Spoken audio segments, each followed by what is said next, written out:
thought we would start out by doing a problem together. So let's say that you've got a blood vessel here, and it's a longish blood vessel, and we'll give it a resistance of 8. And it has 3 branches. Let's say 2 big ones and kind of a tiny one in the middle. And this goes straight across. And this has a resistance of 10. And these biggish ones, they have a resistance of, let's say, half that. So they're about 5.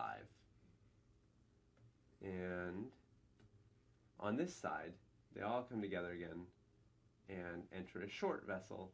This has a resistance of 3. So my question to you is, what is the total resistance of blood going in here and out here?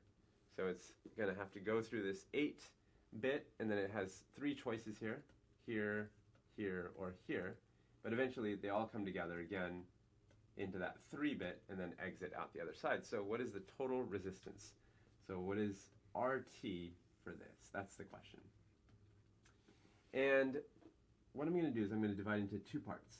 Part 1, I'm going to figure out in part 1 what the resistance is for this part right in here.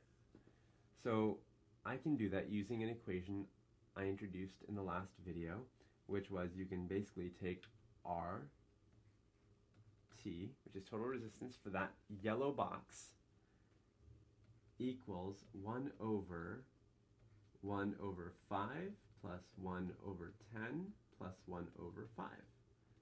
And I can look at that and tell you the common denominator is going to be 10, right, for all 3. And here in the numerator I've got 2, 1, and 2.